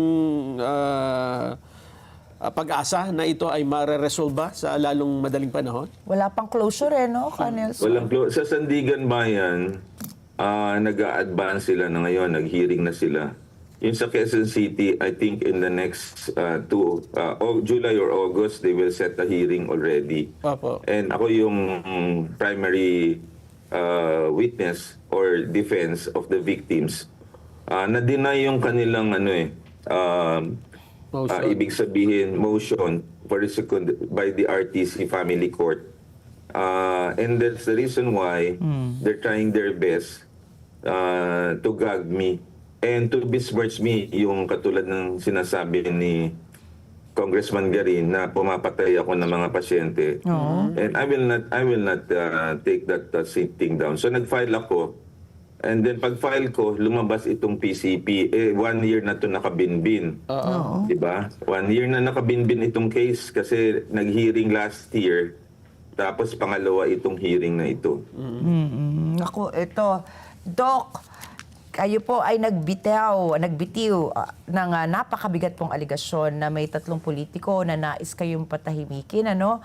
Bakit po hindi po ba natin sila pwedeng direktang pangalanan para po hindi po siya mananatiling nasa antas lang ng espekulasyon? Kasi syempre, kapag wala po tayong nabitiw mga salita, talagang mga pangalan, marami pa rin po sa ating mga kababayan ang magkakaroon ng parang suspicions, di ba? Paano po natin ito maipapaliwanag po ang inyong katahimikan sa pagbibigay po ng kanilang pangalan ng diretsahan? I cannot tell. I cannot tell. Kasi syempre, that's an intermediary. But I can only speculate na yung mga taong yun. Kasi sila lang naman yung nasagasaan ko last week eh. So sila yung nasagasaan ko last week. Kung iisipin mo, pag didikit-dikitin mo, yun eh. Diba? Kaya ako na-suspend because of the petition of the respondents dun sa Dengbaksya cases. Yung respondents na yun, nakalaban ko dun sa Quezon City Regional Trial Court, sila rin ang nagsampa ng demanda dito po sa akin sa PCP. Yun po yun. Okay. Naka, Doc, siguro kung in 5 years po, no, at kung babalikan po natin itong, sabi nyo nga, I read somewhere, Doc, that you said that this is like the toughest time of your life ngayon, ano? Kung babalikan po natin siguro in a matter of 5 years, meron po ba kayong siguro babaguhin po sa inyong mga naging aksyon? Or ano po siguro yung, siguro starting from the Dengbaksya scandal po, sir, up to now, sir, meron po ba tayong ibang siguro mga leksyon na natutunan dito? Which brings me to another follow-up po there. I would just like to know kung saan po talaga yung kumbaga limitasyon ng free speech versus the ethical standards of the physicians po, Doc. Ang free speech in defense of the public is legitimate kasi according to the Supreme Court, si Supreme Court Marvick Leonel, pag ikaw ay nag-exact ng accountability sa mga public officials like Congressman Garin and former Yusek Kenneth Go, it will not be taken against you kasi you're exacting accountability. So you can actually search that in the Supreme Court doctrine. So therefore, ang sinasabi nilang defamation na sinasabi can actually be hindi nila na-interpret. Question, why would I be taken as a primary witness during the Dengbaksya cases by Senator Richard Gordon if I were not an expert? So what I'm saying, yun ang sinasabi nila. But remember, when they are doctors, they're also public officials and they're actually accountable for that. Just like what pag pinupuna natin si Secretary Erbosa, or si Albert Domingo, yung pagpunta nila sa Switzerland. And that's our right, and that cannot be taken as defamation because they are public officials. Yes. So, Congressman Garin, as Secretary of Health, and Congressman Yusek Cartigango, nagkataon lang na PCP member siya. It should be taken separately because when the Deng Baksha was actually launched, they were public officials. Yusek Go, na PCP member, was concurrent FDA director. Ang kine-question natin, why the haze without the completion of clinical trials, the safety, and then after 1 year, napatunayan ng Sanofi that it is only safe for those kids who were exposed to Deng Baksha. So minadali, so those patients, namatay po yung iba. We're not saying na dahil doon. But ngayon, na nagiging standard when you give a dengue vaccine in other countries, they would test muna whether the patient is seropositive or seronegative. Pero that is aftermath. Nagkaroon ng 1 million injection right away by nurses na dapat physician-led advocacy ito na dapat ini-examine muna bago turukan ng turok. Yun po yung nangyari dito. Tama rin naman, di ba, Ricky? Na, sa kapulungan ng mga doktor, dapat talaga mayroong yung nagtatanong. Oo. At siyempre, yan sa kapakanan ng mga kababayan, sa kalusugan. Tama, oo. Dahil kung wala, magiging taki pa na nga lang, di ba? Oo. Tsaka sana naman, na, di ba, hindi po matakot yung iba pang mga doktor na maging tagapagtaguyod po ng karapatan ng mga pasyente dahil po sa nangyaring kaso kay Doc Tony, ano? Oo. Nako, Doc. Alam mo, Ricky Nelson, mahigit na 3,000 Viber messages at saka makita mo naman ng internet halos nag-explode in support of me na tama ang ginawa ko. And makikita mo naman yan kasi wala talagang due process. At yun alam mo, my lifelong advocacy is really to help the people. And you know, my moral courage is there. Controlled pa rin ako. Hindi ako nagagalit. The wisdom is always there. Yun. But ako, yung justice should be given naman to the Deng Baksha victims. And gagging the ones who are actually defender right now being oppressed and persecuted. And that's me. I have a long track record for 20 years. Consistent naman ako ever since. You know that? From Syntax, PhilHealth, COVID pandemic, universal healthcare, our PhilHealth na pinaglaban natin yung 60 billion diversion. I mean, this is a one-thing deal. Kaya lang, the Deng Baksha victims ay na-reopen uli after many years. So I want a closure to this and I want the kids to secure justice naman para sa kanila. Kawawa naman po yung magulang, kawawa din yung mga pasyente. At kung mauulit po itong ganito mga kaso, sino pa ang magtatanggol? Oo, nako, maraming salamat po, Doc, sa inyong tapang po. At ang panalangin lang naman po nating lahat ay may justice prevail for everyone. So, ingat po kayo, Doc Tony. At sa ulitin po, Maraming salamat, Ricky Nelson, for the opportunity. God bless po. God bless you and thank you very much. Maraming salamat po sa pagkakataong ito. Maraming salamat. Maraming salamat po, Doc Tony Liacion, ang ating pong talaga namang health advocate. And time now, it's 9:25 in the morning. At Canelson na.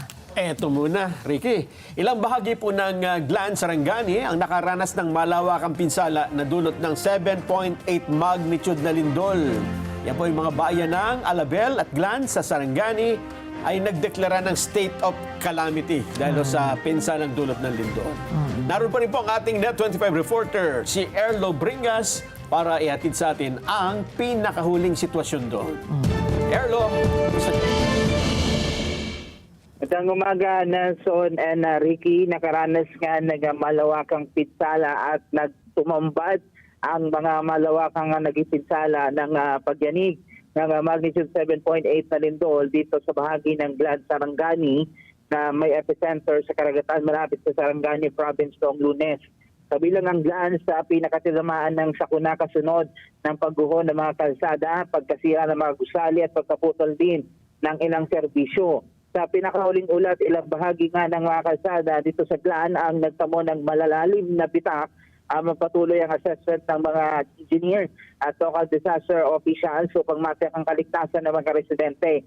Dahil sa tindi ng epekto ng lindol, idineklara na rin ang state of calamity sa mga bayan ng Alabel at Glan dito sa Sarangani para mapabilis ang paglalabas ng pondo at tulong para sa mga apektadong komunidad. Tuloy-tuloy naman ang paghahatid ng relief goods at paglilinis sa mga apektadong lugar habang nagbabala din ang mga otoridad sa posibleng malalakas pa na aftershock.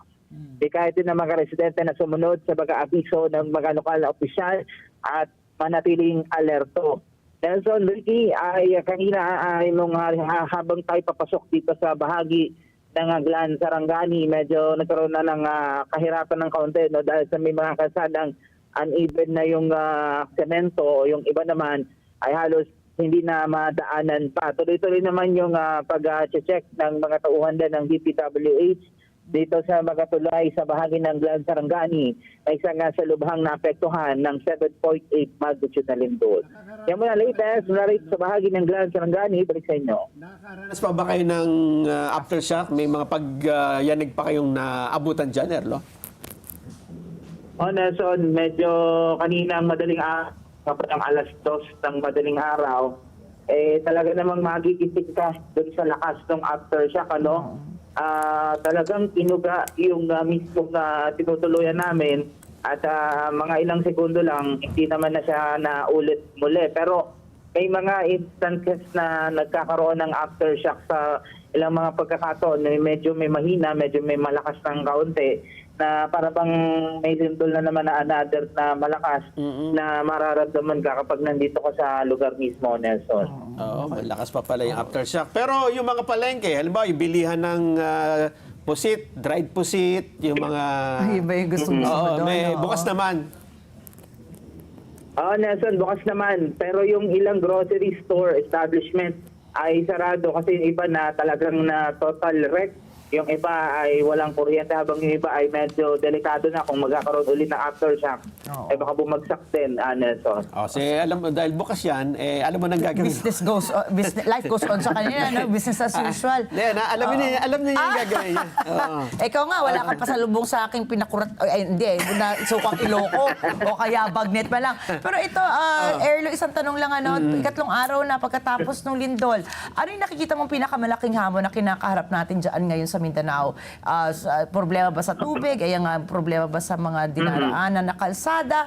Ano yung pinakamalaking hamon ngayon? May kakulangan na ba sa pagkain? Kasi kanina nabalita namin, mga isang linggo pa bago mapasok yung mga liblib na lugar dyan sa Mindanao na apektuhan ng lindol. Sa iyong pag-obserbasyon dyan, ano yung sa tingin mo na hamon ang kailangan kaharapin natin ngayon?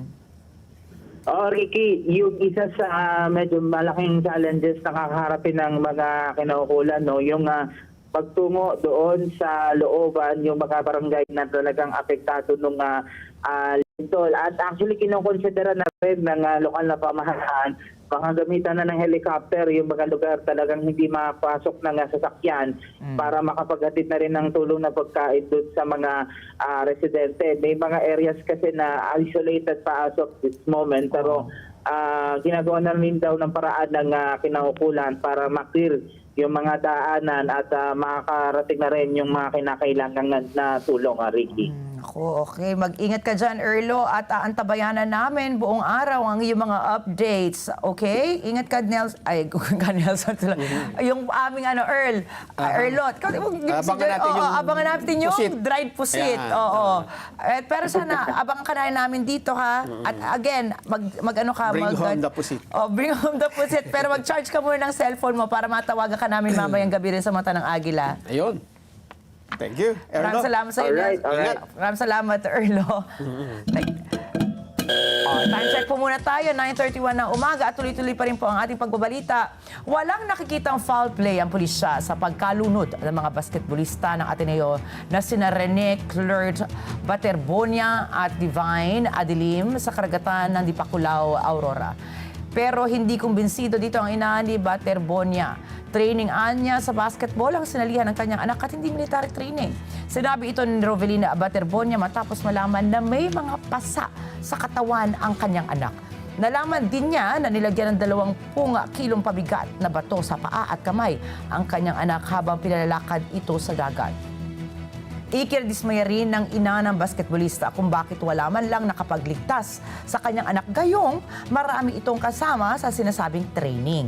Sa salaysay ng mga kasama ng dalawang biktima, kinumpirma nilang mayroon silang aktibidad kung saan lumakad ang mga players sa may tabing dagat kung saan hanggang hita ang lalim ng tubig.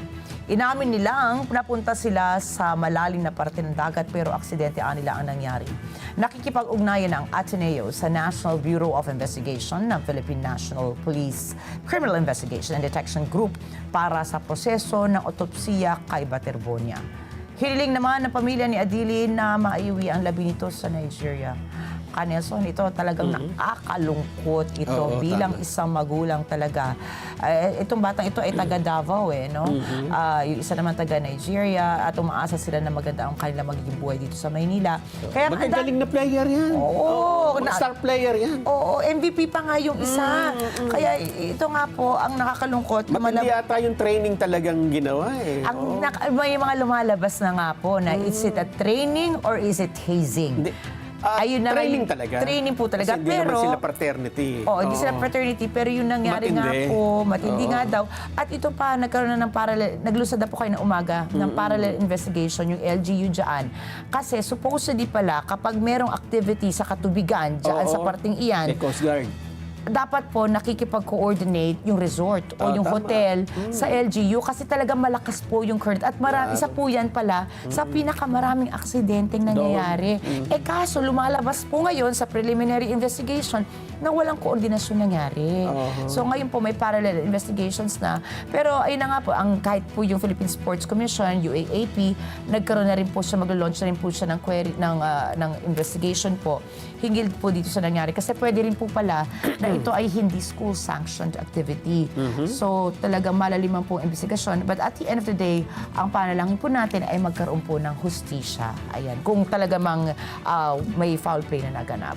At ito na nga po, mamaya ay makakausap po natin si Dr. Cecil Katapang. Yung sinasabi ko sa inyong magandang bini-bini po natin na makakasama ngayon. Dalagita ang banggit. Dalagita ang binanggit ko. Yan. Ang ating health and wellness advocate at si Miss Sam Garcia. Yan, napaka-generous po niyan. At napakaganda ring babae, ang CEO po ng REH Kings Empire Corporation. Sa pagbabalik pa rin ng ASPN. Ano sa palagay niyo? Sigaw ng Pinoy Nation. ASPN. Time check po natin. It's now 9:36 in the morning. At ito na nga, Ayan na. Ka-Nelson, mga Yay! ka-Kings. Dahil Miyerkules na naman, say yes sa ating Yes. health and wellness. Yes na yes. Yes na yes.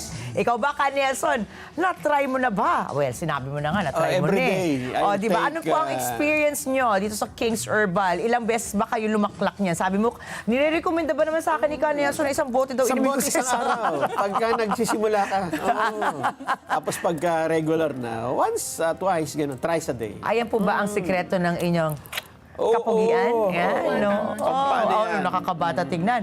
Yes. At, Ka-Nelson. Siyempre, basta usaping pagpapalakas ng resistensya, ang takbuhan natin, eto po, Kings Empire Corporation. Kaya makakausap po natin ngayong umaga, wala iba, sino Doc Cecil Katapang, Health at Wellness Advocate, at siyempre, ang magandang si Miss Sam Garcia, CEO ng REH Kings Empire Corporation. Nako, Ka-Nelson, kaya pala lalo lumalabas ang iyong dimple ngayong umaga dahil katabi mo ang napakagandang si Miss Sam. At hindi lang talaga tayo nauubusan ng patatoo ukol sa magandang benepisyo ng Kings Herbal Plus sa ating kalusugan. At syempre ngayong umaga, ibibida ulit tayo ng sumubok na food supplement na Kings Herbal Plus para sa kanyang kondisyon. Ayan. Nako, good morning, Miss Sam. Good morning, Doc Cecil. Good morning, A teacher. very... Good morning. Yes. Kayo ha? morning, teacher. Absent kayo kahapon ha? Nakasalamat. May liban kayo, may liban kayo. ha? Conservative ang hair. Yung hair mo ngayon, iba rin ang style ngayon, ha? At sabi ko nga, glowing na glowing si Miss Sam. Ayan po ba ay dahil sa King's Herbal? Yes, dahil umiinom tayo lagi niya ng King's Herbal Plus hanggang bago matulog. Naka-King's Herbal Plus. So, hindi naman po isang bote ang kailangan ko inumin, Ka-Nelson. Sakto na yung dalawa lang. Ano po ba yung kwento niyo sa amin ngayon, ma'am? Ayan po, ang ating po ibibida ngayon ay si Mama Agustinette Tan. Siya po ay from Cagayan de Oro City, 47 years old. Nagkaroon po siya ng hypothyroidism at nagkaroon din po siya ng low calcium. And yun po, siya po ay binisita natin personal sa Cagayan de Oro City. Sa CDO. Alamin na po natin, Ricky, ha? Para maging kompleto ang kwento, alamin natin kay Nanay Agustinette ang kwento ng kanyang naging kondisyon. Nagkaroon po ako ng sakit na hyperthyroidism nung 17 years old ako. Yung nararamdaman ko po that time na hirap, yung pag naglalakad po ako, ma'am, bigla-bigla na lang po ako natutumba. Hindi po ako nakakasakay ng sasakyan. Bawat hakbang ko po, hinihingal ako. Inaatake ako lagi sa puso.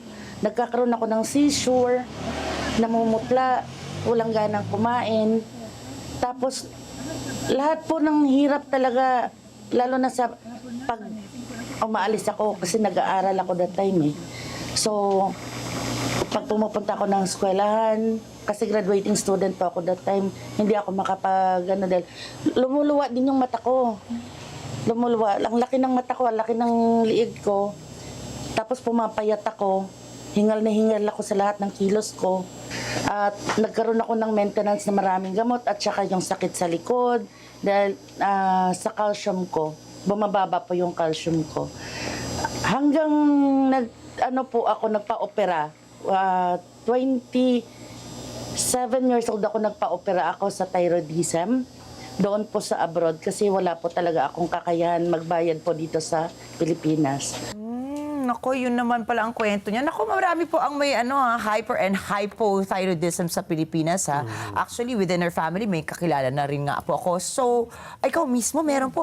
Siguro po sa kaalaman po ng ating mga taga-subaybay, ano po ba yung pagkakaiba ng hypo and hyperthyroidism? So, kwento muna natin, ang thyroid gland, di ba yung nagpo-produce ng thyroid hormone? Opo. Yung thyroid hormone na yan, responsible for metabolism, temperature, pulse rate, heart rate, di ba?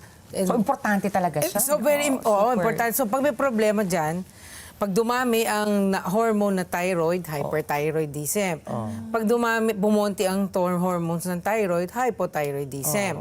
Tapos, opposite. So, pag hyper, lahat ng mainit. Flashes. Parang para mainit, mainit. para nagme-menopause. Mabilis ang heart rate. Di ba? Metabolism eh. Mabilis ang metabolism, kaya payat. At, yes. Tapos, bowel movement, diarrhea. Yes. So talagang ifa-flush out ka talaga? Oo, kasi nga overactive ang thyroid gland mo. Sa hypo, malamig.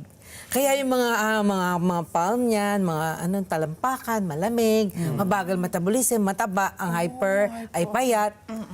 Yun, lumuluwa ang mata, di ba? Everything about your body is parang overactive. Tapos yung namang hypo, everything about your body is slow. Opo. Bagal heart rate, ako meron ganyan. So, nung ako may hyperthyroid, luwa yung mata ko, ang payat ko, para akong addict talaga sa payat. Tapos, yes sir, tapos ang tawag dito, heart rate ko, bilis kaya. Tapos yung calcium si madam, yung ating subject, kaya siya nagkaroon ng calcium loss. Kasi yung calcium, nasa bone mo, tinatapon sa blood. That's why pag nag-blood test ka, mataas calcium mo. Pero may osteoporosis ka. Grabe, komplikado pala niya. Huwag ka matuwa kapag may hyperthyroidism ka kasi iba baka sabihin nila, uy, papayat ako, si sexy ako. Ay, No. Kalokohan ko nung bata-bata pa kasi ko niyan. Tuwa ako kasi ang payat ko, di ba? Sexy. Ang bewang ko, wow! Sabi ko, ngayon ako naging 20 plus. Tapos big showy eyes ka pa noon. Pero papayat ng papayat. Nung nararamdaman ko na yung sakit sa heart. Pwede po bang ikamatay yan? Yes, ma'am. Ang heart rate ko is 200 over 120. Ano po ba ang normal? Hindi na yung case study. Ako na, di ba? 110 lang. 110 lang po ba? Yes, mga 130. Ayan po, constantly 200 po kayo.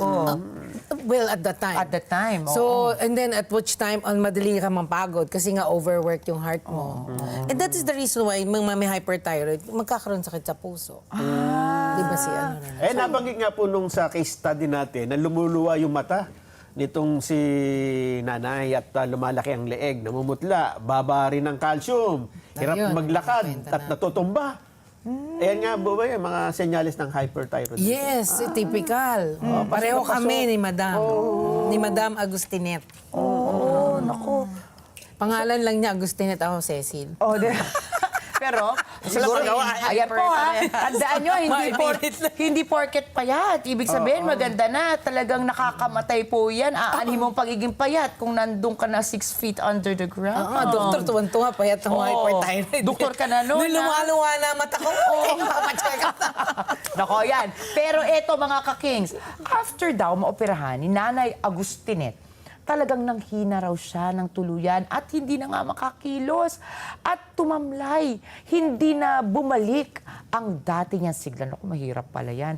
Pero buti na lang daw, nalaman niya sa isang kakilala ang tungkol sa King's Herbal Plus. Eto, panoorin po natin po muli. Roll VTR. After ko po nagpa-opera, nakilala ko po yung naging partner ko po ngayon, which is yung buong pamilya niya pala is konektado din po sa King's Herbal Plus.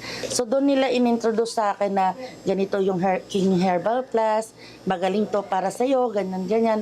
Tapos gusto din na po namin makabuo ng baby. Oo. Tapos sabi po ng tito ko, yung tito niya, si Tito Jimmy, subukan niyo po ito, magaling to. So by that time po, doon kami nag-umpisa na mag-try ng King Herbal Plus. So, nung umiinom po ako ng King's Herbal Plus, tumataba ako, nagkakaroon ako ng parang lakas ng katawan, masarap na tulog ko, hindi na po ako napupuyat, at parang nagpipink-pink yung mukha, parang ganun. So, dahil po sa King's Herbal Plus, hindi na po ako nahihingal. At higit sa lahat, hindi na po ako nakabalik sa doktor. Hindi po ako nagpapacheck up dahil parang feeling ko okay na ako. Ayan. Doc, lagi nating nababanggit dito kung gaano nga ka-epektibo ang King's Herbal Plus dahil sa mga testimonials ng ating mga ka-kings. Sa kondisyon ho ni Nanay Agustinette, anong mga sangkap ng food supplements ang nakatulong po sa kanya, Doc? So, sir, mention lang ako a few, no? Kasi baka maubos yung oras. Vitamin A. Yeah. What is value ng vitamin A sa thyroid? It regulates the tinatawag nating thyroid stimulating hormone o TSH. Opo. Yung TSH, di ba thyroid stimulating? The thyroid is stimulated to produce hormones. Valuable dyan ang vitamin A. Ano nga ba ang mga ingredients ng King's Herbal Plus na maraming vitamin A? Katas. Meron na ng acronym. Hindi mo ako na-orient. Yes! Carrots, ampalaya, tomato. Avocado. At saka sayote. Sayote. So, katas. Yes. Tapos ano pa? Pagkakulang ka sa zinc, ang thyroid mo, hormone, importante ang zinc. Pag kulang ka sa zinc, palalalain ang thyroid problem mo. So ano nga ba meron ng King's Herbal Plus na maraming zinc? Pansit-pansitan, tsaka sayote. Ano yun? Herb. Herb talaga pansin. Akala ko P as in papaya. Hindi. Pansit-pansitan sayote. Very rich ang zinc niyan. Naman ng King's Herbal Plus. Tapos, Sayote. yes. Sayote. One is very, you probably you'll be surprised to know. Glutathione is valuable sa production ng Tsaka hormone ng pampatulog thyroid. daw. Di ba na?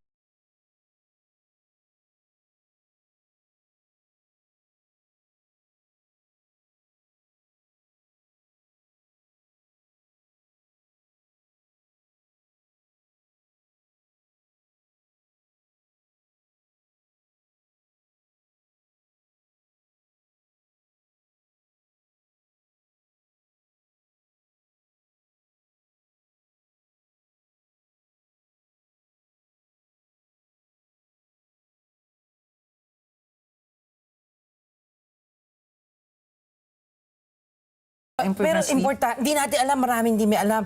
Importante pala yung glutathione sa production ng thyroid hormone. May glutathione din yan? Bakit? Saan galing? Ang glutathione na laman ng King's Herbal Plus? Saan? Garlic! Di gulat si Mama. Hindi niya alam. Garlic is very Kaya rich pala in maganda ang glutathione. skin natin.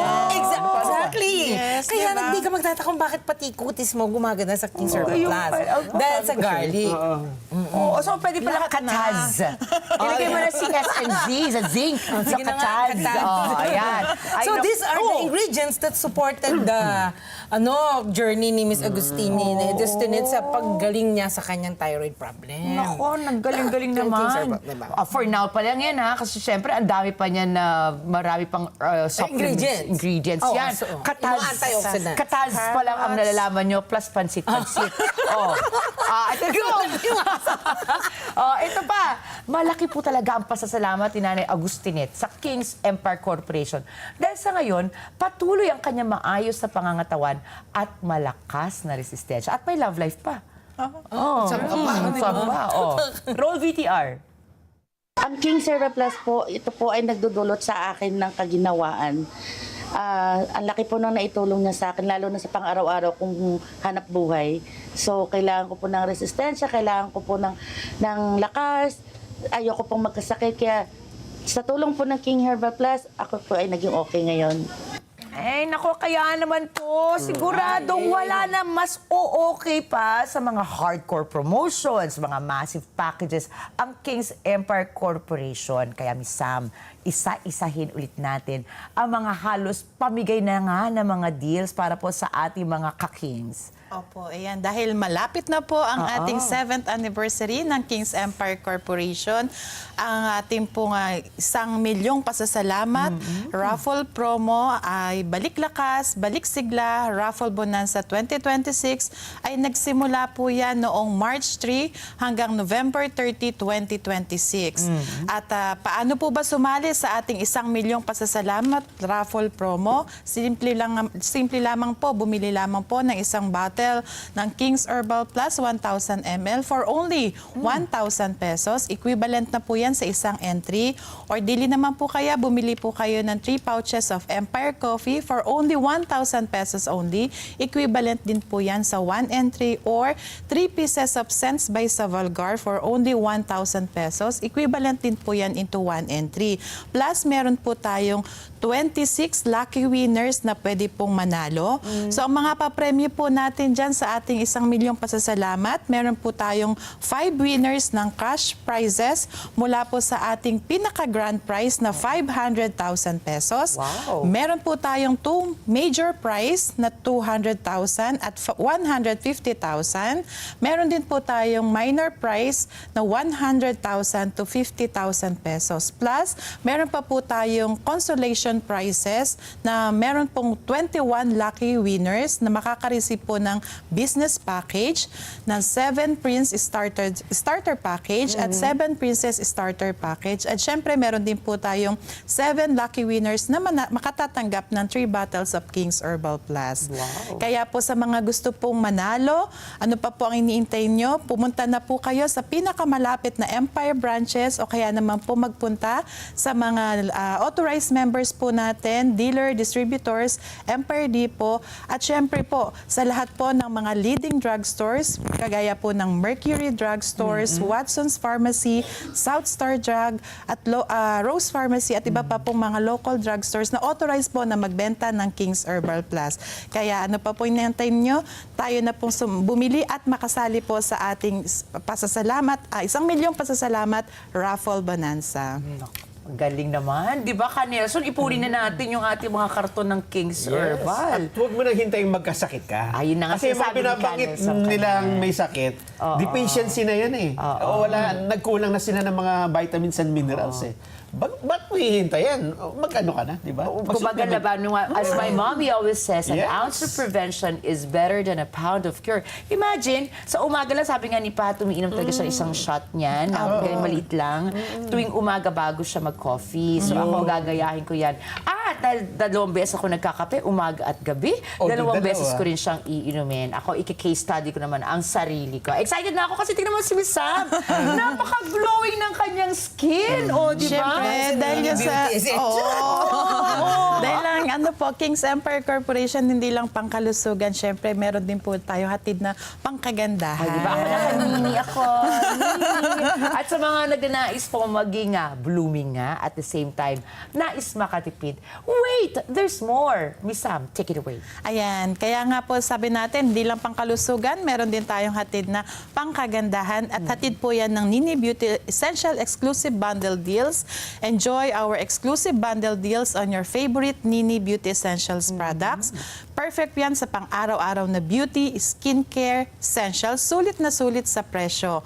Buy more, save more, perfect for personal use or pang-negosyo. Everyday beauty essentials at affordable bundle prices. Great deals for your family, friends, at syempre sa ating mga resellers. At syempre po nakalimutan natin banggitin na po yung ating pong King Centib Rewards 2.0.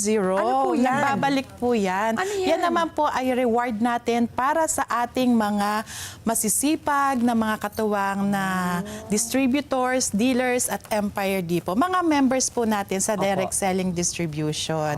Kaya sa inyo pong lugar, maaari nyo pong simulan at palaguin ang inyong negosyo habang kumikita sa mga exciting rewards. Nagbebenta ka na, makakaipon ka pa ng puntos at maaari ka po pong magkaroon na makapagkamit ng mga brand new house and lot, latest iPhone o mga gadgets po, family trip to Asian country o destination, brand new car, at syempre pag masipag ka magbenta, mas marami at mas malalaki ang rewards na nag-aantay sa inyo. At meron din po yan cash prize o cashback rewards. Napakabait yun naman sa inyong mga, kumbaga, katuwang sa negosyo. Opo. Ano? Di ba? Healthy ka na, may pag-asa ka pang yumaman, di ba? At magkaroon ka pa ng house and lot. Yes, Nako. opo. Kaya congratulations po, Miss Sam and Doc Cecil. Ano po ang inyong mga words of wisdom naman ngayong Wellness Wednesday po natin? Teacher Ricky, ano lang? Yes, Professor po. Professor Ricky, ang sabi nga ni Sir Nelson, always, prevention is worth more than a pound of cure. Tsaka sabi ni Mami. Ako pala yung sa mami ko Sabi din ni Sir. Sabi rin niya, oo, in his many matalinghaga way. Good morning, Mami Lilian and Daddy Nick, ang inyong mga ka-kings din. Good morning po. At sige, Miss Sam, Siyempre, meron po ba tayo kayong dyan, ano? imbitasyon sa ating mga taga-subaybay at mga fans ng Kings Herbal? Ayan po, sa mga ka-kings po natin, abangan nyo po yung ating mga ginagayak na mga sorpresa dahil sa nalalapit na po ang 7th anniversary celebration. malapit na. This coming August po, ayan, syempre, imbitado po ang lahat ng mga ka-kings natin at syempre kayo po lahat ng nandito po sa atin sa Promise Net 25. yan, ha? Sa Pampanga po ba kami pupunta? Dito po sa Net 25. Birthday ko yung Kings na yan. Dapat pala, Yan yung celebration ko. dapat pala pangalan mo King Nelson. Malapit na po. Kainom kayo, di ba? Oo. Ako yan, sakto yan. Sa anniversary po, nandyan ako. At ako yan, magpa-purple din. At sana ay Yes. kasing blooming ko na, si Madam. At ayan, Mako. Salamat po muli sa inyong pagbisita. I'm always excited when you're here kasi nai-inspire po natin ang ating mga kababayan na hello, take care of your health din naman, di ba? At salamat po talaga. And bukod dyan, Nini Beauty, thank you. Essentials, yes. At magbabalik pa po ang ASPN. Ano sa palagay nyo? Ang sigaw ng Pinoy Nation. ASPN. Akalain mo ka, Nelson, 9:58 na. Ay, mabilis ang oras. Oh, pero alam nyo ba, kahit na mag-aalas 10 na, meron pa rin kaming good news na ihabol sa inyo. Dahil po sa mga BTS Army, gaganapin na po ang BTS World Tour Arirang sa March 13 and 14, 2027 sa Philippine Sports Stadium sa Ciudad de Victoria, Bocaue, Bulacan. Start na po ang ticket selling ngayong araw na ito hanggang sa Huwebes. Samantala, para naman sa F4 fans, excited na ang millennial fans sa June 27. Sabado po yan para sa kailang F Forever First World Concert Tour na gaganapin sa Philippine Arena, Ciudad de Victoria, Bocaue, Bulacan. F4? At bilang mga Pilipino, masipag po tayo, matiisin at inuuna natin ang ating pamilya. Ngunit Sa dami ng ating responsibilidad, madalas nakalilimutan nating alagaan ang ating sariling kalusugan. Tandaan po natin, ang malakas na katawan ay mahalaga upang patuloy tayo makapagtrabaho, makapag-alaga ng pamilya at ma-enjoy ang buhay. Ang King's Herbal Plus ay isang all-natural food supplement na may 80 powerful ingredients mula sa herbs, fruits, and vegetables for men and women na tumutulong sa overall wellness at vitality ng ating katawan. At bilang pasasalamat sa inyong patuloy na pagsuporta, may 1 million pesos pasasalamat promo ang King's Herbal Plus, kung saan maaari po kayo manalo ng hanggang 500,000 pesos in cash. Mabibili po ang King's Herbal Plus sa Mercury Drug, Watson, Southstar Drug, Rose Pharmacy at iba pang leading drugstores nationwide. King's Herbal Plus, balik lakas, balik sigla, hatid ay pag-asa at saya. Ayan, happy 92nd anniversary naman sa lokal ng Alua, distrito ng Santa Rosa, Nueva Ecija. At sa kanilang destinado, Brother Adrian Ocampo at Brother J.R. Moreno, Jean and Dana. Gate 12 naman kay Susie Gaspi, segment producer, segment writer ng ASPN. Aba, wala pala si Wake Up Rita Zusi. Get well soon. Aha. At magkita-kita pa rin po tayo bukas. Huwag nyo kami mamimiss masyado. Thank you, Can Nelson. Ang sigaw ng Pinoy Bukas pa muli, dito lamang sa Ano sa Palagay Nyo? ASPN.